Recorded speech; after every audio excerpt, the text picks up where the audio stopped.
ورنہ اگر قریبی مسجد کوئی ہے جیسے کہہ رہی ہیں تو اس کو بھی فالو کر لیں تو وہ بھی کافی، کوئی مسئلہ نہیں ہے۔ اور اگر بہن کھڑے ہو کر کرسی پہ بیٹھ کے نماز نہیں پڑھ سکتی ہیں تو آلتی پالتی مار کے بیٹھ کے پڑھ لیں اور اشاروں سے نماز پڑھیں۔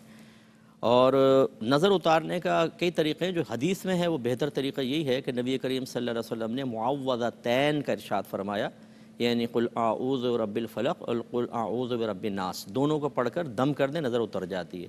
3 بار سورہ کوثر بھی کہا گئی ہے، یا وہ ٹوٹکا ہوتا ہے کہ 7 لال مرچیں لے کے 7 دفعہ اوپر گھما کے 1 دفعہ سورہ اخلاص پڑھ کے اس پہ دم کر دیں اور چولہے میں جلا دیں۔ اگر اس پر نظر ہوگی تو دھانس بالکل بھی نہیں آئے گی۔ تھوڑا پھر 1 دفعہ اور یہ عمل کر لیں، حتیٰ کہ دھانس آنے لگے تو سمجھ لیں نظر اتر گئی ہے۔ اور بچوں کو یہ کہتے ہیں کہ سونا ہم بچوں کو دے دیں تو وہ شاید بالغ ہیں اور ان کی شادی بھی نہیں ہوئی تو سارا کھا پی جائیں گے، تو کیا کریں؟ تو آپ یہ کریں، اس کی زکوٰۃ ادا کریں۔ مسئلہ یہ ہے کہ آپ کو اگر بچانے کی فکر کیوں ہے، سونا بھی بچانا ہے۔ جی ہاں، سونا نہ بچائیں، آپ زکوٰۃ ادا کریں، اللہ تعالیٰ بڑی برکت دے گا۔ نبی کریم صلی اللہ علیہ وسلم فرماتے ہیں کہ خدا کی قسم، صدقے سے تمہارا مال کم نہیں ہوگا، بالکل یہ بڑھتا ہے، برکت پیدا ہوتی ہے۔ تو آپ بالکل اپنے پاس رکھیں اور زکوٰۃ ادا کرتی رہیں۔ اور رمضان میں اگر مرحومین کے لیے آپ سوٹ وغیرہ دے رہے ہیں تو بہتر ہے کہ سلے ہوئے دیں، تاکہ کوئی پہنے گا تو ثواب ملے گا۔ اگر اس نے پہنا نہیں، ایسے پڑا رہا تو کیا ثواب؟ دینے کا ثواب تو ہوگا صدقے کا، لیکن اچھا ہے وہ یوز کرے گا تو آپ کو مزید ان کو مرحومین کو ثواب ملے گا۔ اور گروی کا گھر جو ہے وہ سامنے والی کی ملکیت نہیں ہوتا کہ آپ اس کو لے لیں، وہ تو کسی اور کا ہے جس نے کوئی گروی رکھوایا ہے، یا جو سے یہ ہمارے ہاں آج کل چل رہا ہے یہ پگڑی سسٹم ہوتا ہے، تو اس سے اجتناب کریں، یہ سب سے بہتر ہوتا ہے، کیونکہ اس میں خلاف شرع امور بہت زیادہ ہیں۔ لیکن بہرحال اگر آپ لے چکے ہیں تو جو کرایہ اس کا بنتا ہے اصل وہ اس کو مالک کو دینا ہوگا، آپ دیتے رہیے۔ اور یہ اشراق اور چاش جو ہے یہ اصل میں جب سورج کی پہلی کرن نکلتی ہے اس کے بعد سے 20 منٹ تک تو کوئی نماز نہیں پڑھ سکتے، 20 منٹ کے بعد اشراق کا وقت شروع ہو جاتا ہے، اور جب سورج میں تیزی آ جائے تو چاشت کا وقت شروع ہو جاتا ہے، اور ان دونوں کا وقت پھر زوال تک رہتا ہے، تو زوال سے پہلے پہلے دونوں آپ ادا کر سکتے ہیں۔ اور یہ کسی اور گھر میں جا کے شاید خاتون اعتکاف کرنے اپنی بیٹی کے گھر جا کر اعتکاف اختیار کر سکتی ہیں یہ سب؟ ہاں، اگر ان کو تکلیف نہ ہو تو۔ اگر کوئی دوسرا آدمی گھر میں آ جاتا ہے، آپ کو پتہ ہے پوری لائف بعضوں کا ڈسٹرب ہو جاتی ہے، تو ایسا ہرگز نہ ہو، اور اگر سیپریٹ روم ہے تو بالکل وہاں جا کے وہ اعتکاف کر سکتی ہیں۔ ٹھیک ہے، کالرز ہیں ہمارے ساتھ۔ السلام علیکم۔ وعلیکم السلام۔ جی جناب۔ ایس بھائی کیسے ہیں؟ الحمدللہ۔ مفتی محمد اکمل مدنی صاحب کی بارگاہ میں بھی السلام علیکم۔ وعلیکم السلام۔ میرا سوال یہ ہے کہ اذان کا جواب دینا مستحب ہے، فرض ہے یا واجب؟ دوسرا سوال یہ ہے کہ اجڑی کھانا کیسا ہے؟ ٹھیک ہے جناب، شامل کریں گے آپ کے سوالات کو۔ ایک اور کالر ہیں۔ السلام علیکم ورحمۃ اللہ وبرکاتہ۔ ہلو، السلام علیکم۔ جی وعلیکم السلام۔ جی میرا مفتی صاحب سے سوال ہے جی کہ 2 سوال ہیں۔ ایک تو یہ کہ کیا بیٹی اپنی والدہ کا فدیہ اور فطرانہ ادا کر سکتی ہیں جبکہ دونوں صاحب نصاب ہیں؟ ٹھیک ہے۔ نمبر 2، یہ ایک بیوہ خاتون ہے 70 سال کی، ٹھیک ہے، انہوں نے قومی بچت میں پیسے ڈالے 15 لاکھ، صحیح ہے، تو اب انہیں جب پتہ چلا کہ یہ تو سود ہے تو وہ بہت پریشان ہے، اور وہ ان کا کوئی ہیلپ بھی کرنے والا نہیں، وہ کیا کریں؟ ٹھیک ہے، شامل کرتے ہیں آپ کے سوال کو، بہت شکریہ۔ اور مزید کالرز ہیں تو انہیں بھی شامل۔ جی مفتی صاحب کیا فرماتے ہیں؟ جی دیکھیں، اذان کا جواب 2 طرح ہوتا ہے، ایک قولی جواب ہوتا ہے اور ایک عملی جواب ہوتا ہے۔ قولی کا مطلب اذان کے الفاظ کو زبان سے دہرا دینا، اور فعلی یا عملی جواب یہ ہوتا ہے کہ جماعت کے لیے حاضر ہو جانا۔ تو یہ فعلی یا عملی جواب تو واجب ہے اور قولی جواب مستحب ہے، ٹھیک ہے نا، یہ واجب نہیں ہوتا۔ اگر آپ جواب دینا چاہیں تو ٹھیک، نہیں دیں تو کوئی گناہ گار نہیں ہوگا۔ جی ہاں، بس دہرا دیں ان کو تو ٹھیک ہے۔ لیکن سننے کے حوالے سے بھی مفتی صاحب کہا جاتا ہے کہ جب اذان ہو رہی تو سنا جائے، اگر جواب نہ بھی دے تو کیا، نہ اگر دھیان کہیں اور ہے اور اذان ہو رہی تو کیا گناہ گار ہوتا ہے انسان؟ اصل میں غور سے سننا کوئی واجب نہیں ہوتا، اس میں ایسی حرکت نہ کریں کہ جو منافقین کی حرکات سے مشابہ ہو جائیں۔ سرکار کے دور میں جب اذان ہوتی تھی تو منافقین ہنسی مذاق شروع کر دیتے تھے اور کھیل کود میں لگے رہتے تھے، تو اس وجہ سے علماء نے منع فرمایا کہ اذان کے دوران ایسی حرکات میں مشغول ہو جانا یہ گویا کہ منافقین کا طرز اختیار کرنا، ورنہ اتنی اذانیں ہوتی ہیں اور کاروبار بھی ہو رہے ہوتے ہیں، باہر لوگ ہوتے ہیں، اگر ہم اس پہ گناہ گار ہونے کا حکم لگا دیں تو اس کا مطلب تو یہ ہے کہ سب کاروبار روک دیں، پوری اذان سنیں۔ تو یہ اس کا مختلف اوقات میں اذانیں ہو رہی ہیں، مختلف ہو رہی ہوتی ہیں، تو اس لیے شریعت نے اس کا مکلف نہیں بنایا۔ ہاں اتنا یہ ہے کہ بے ادبی کا ارتکاب نہ ہو، اور بہت افضل صورت یہ ہے کہ غور سے سنیں اور اس کا جواب بھی دیں۔ اوجڑی کھانا جو ہے یہ مکروہ تنزیہی ہے، بعض نے اس کو تحریمی بھی لکھا ہے، لیکن صحیح ہے کہ چونکہ لوگوں میں بہت زیادہ عام ہو چکی ہے اور براہ راست حدیث میں اس کی ممانعت نہیں ہے۔ 7 اعضاء کی ممانعت ہے، ذبیحہ کے 7 اعضاء کھانا جن کا ایسے اعضاء جن کا گندگی سے اتصال ہوتا ہے، تو اسی پر قیاس کر کے اوجڑی کو بھی منع کیا گیا یا دلالت النص سے حکم لگایا گیا. لیکن اکثر ایسی ہوتا ہے کہ جب ایک اصل چیز منع ہو اس پر قیاس کر کے ہم دوسری چیز کے لیے حکم ثابت کریں تو پہلے سے کم درجے کا حکم ثابت ہوتا ہے. اچھا. تو جن 7 چیزوں کو سرکار نے منع فرمایا ان کی ممانعت مکروہ تحریمی کے درجے تک پہنچے گی تو اس سے کم درجہ پھر مکروہ تنزیہی کا ہے. یعنی کھانا بہتر نہیں ہے لیکن کھائیں گے تو گناہگار بھی نہیں ہوں گے. اور جہاں اس کا عرف رائج ہو جائے وہاں تو یہ کراہت تنزیہی بھی اڑ جائے گی. اچھا. جیسے لاہور میں بھاٹی میں پڑھتا تھا تو بھاٹی کے اندر رہائش رکھی ہوئی تھی تو صبح صبح ناشتے لگتے ہیں, اتنا کھاتے ہیں, لاکھوں لوگ کھاتے ہیں, تو وہاں پر اس کو مکروہ تنزیہی بھی نہیں قرار دیں گے, مباح قرار دیں گے. جی ہاں بالکل. اور یہ ماں کا فدیہ اور فطرانہ یہ صاحبزادی ان کی اجازت سے دے سکتی ہیں. اچھا. کہ بالغ کی طرف سے جب بھی آپ صدقات واجبہ ادا کریں گے تو پہلے ان کی پرمیشن ہونی چاہیے, ان کی نالج کے بغیر ادا کریں گے تو ادا نہیں ہوگا. ہاں یہ بھی ہو سکتا ہے کہ جیسے بیٹی ہی ہر سال دیتی ہے تو پھر انڈرسٹوڈ ہے کہ والدہ نے اگر زبان سے نہیں کہا تو ان کا ذہن بنا ہوا ہے کہ بیٹی دیتی ہے.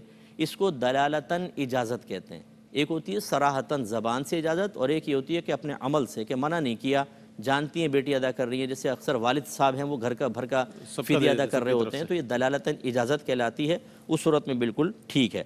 اور یہ انہوں نے کہیں انویسٹمنٹ کی ہے جہاں پر سود کا پیسہ بن رہا ہے تو ہمارا مشورہ یہ ہے کہ اس طرح کے کسی ادارے میں نہ کریں. اسلامک بینک کوئی ہو اس کے اندر آپ انویسٹ کر دیں, یعنی سیونگ اکاؤنٹ کھلوا لیں, وہ مضاربہ اکاؤنٹ کہلاتا ہے. اچھا پروفٹ آپ کو مل جائے گا, اگرچہ شاید دوسری جگہ سے تھوڑا کم ہو لیکن کم از کم اطمینان قلب رہے گا کہ طیب اور حلال پیسہ آپ کے پاس. تو نیشنل سیونگز کا انہوں نے کہا تھا تو اس کے لیے ہاں بس وہ تو یہ سود بنتا ہے کیونکہ کوئی بھی گورنمنٹ کی ایسی اسکیم جس میں براہ راست تجارتی معاہدہ نہ ہو, صرف آپ کو پیسہ رکھنے کی آفر ہو تو یہ آپ نے گویا کہ قرض دیا ہے اور قرض کے اوپر نفع سود ہوتا ہے, اس لیے اس سے اجتناب. ٹھیک ہے. کالرز ہیں ہمارے ساتھ. السلام علیکم.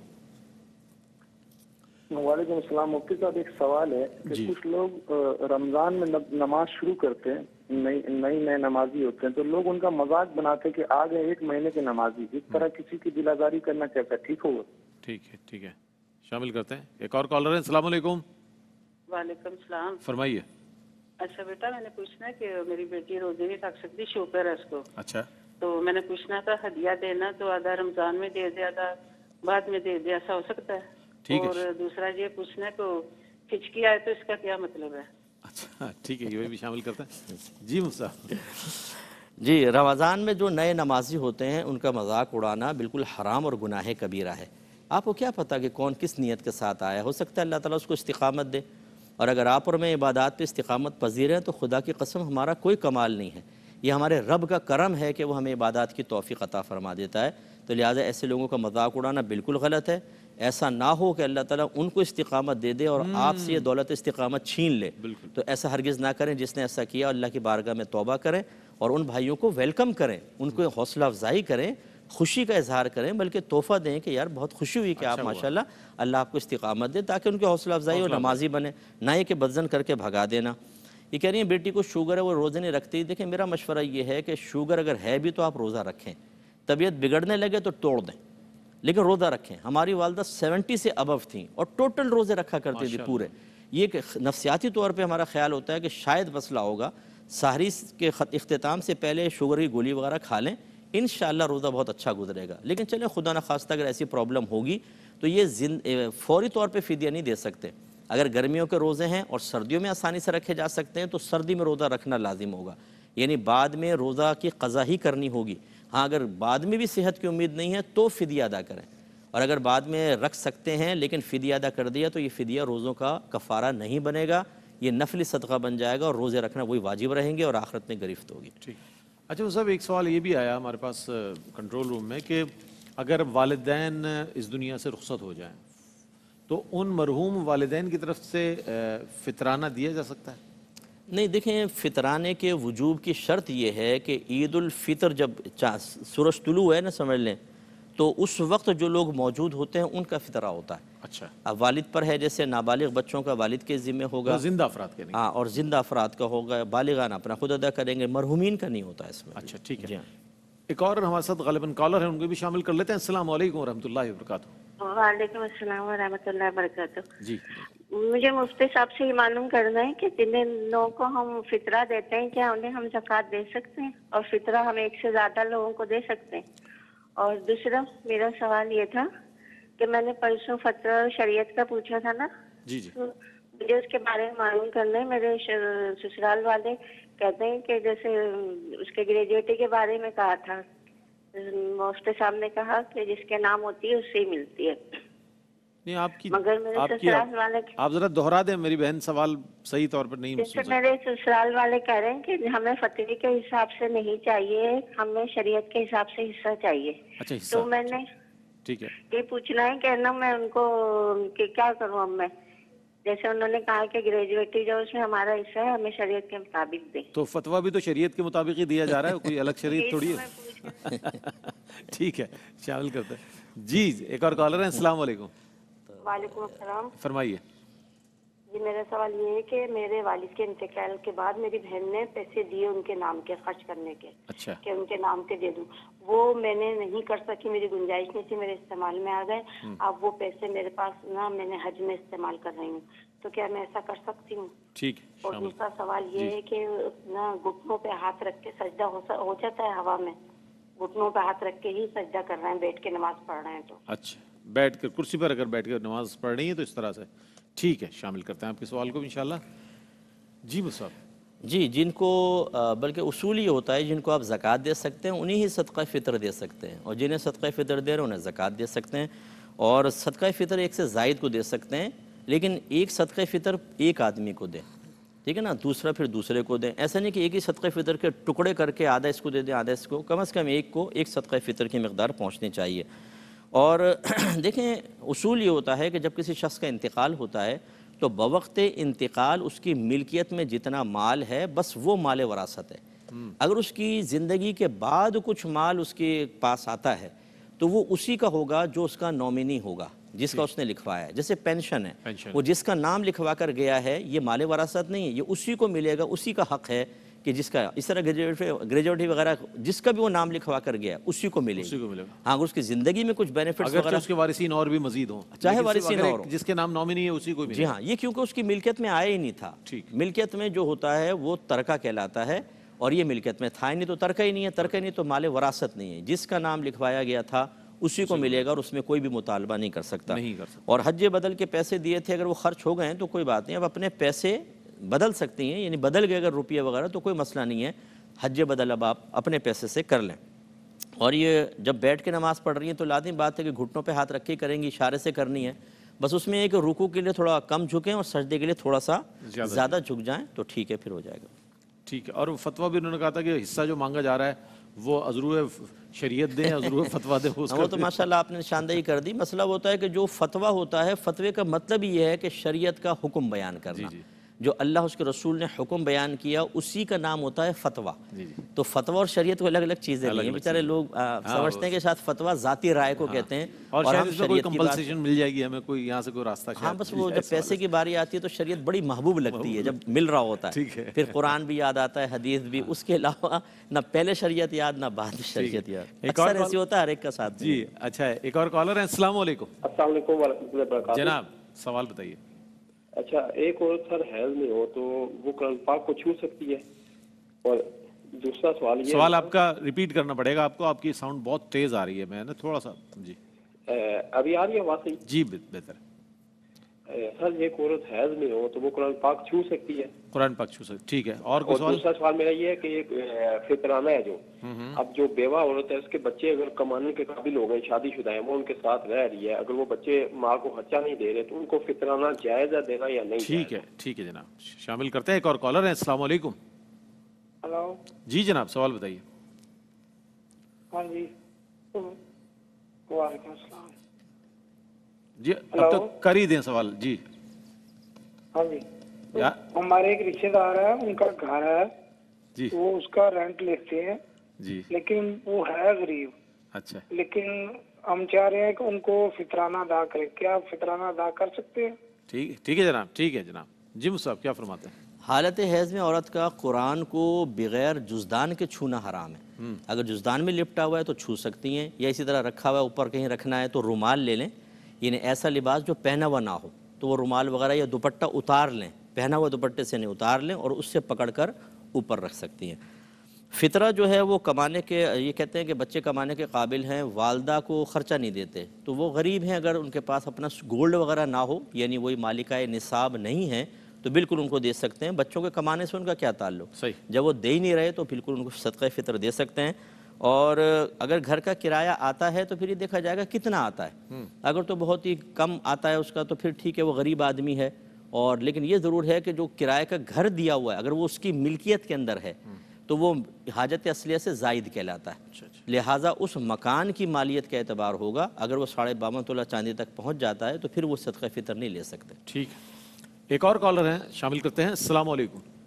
وعلیکم السلام۔ جی جناب، یہ معلومات کرنے کے کہ اس دفعہ فطرانہ کتنا بن رہا ہے بس؟ ٹھیک ہے جناب، شامل کرتے ہیں آپ کے سوال کو، بہت شکریہ۔ جی مصطفیٰ، یہ 300 روپے تقریباً ہے صدقہ فطر، 300 روپے، اور اگر آپ جو وغیرہ اس کے کھجور وغیرہ کے ذریعے دیں تو تقریباً 1000 روپے بن جاتا ہے۔ اچھا، اگر زیادہ دینا چاہے تو بہت اچھی بات ہے، ورنہ کم از کم 300 روپے۔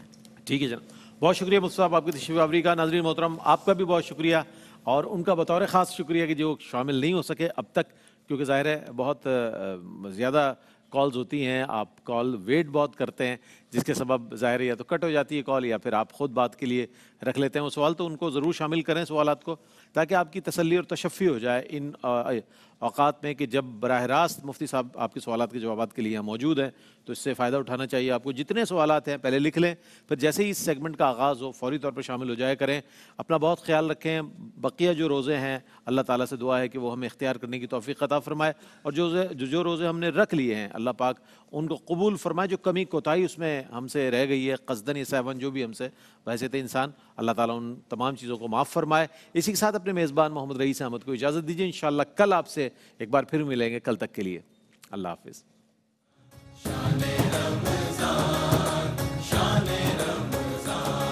ہے مومنوں کے دل کا اجالا شان رمضان، ہے مومنوں کے دل کا اجالا شان رمضان، ہے سارے مہینوں سے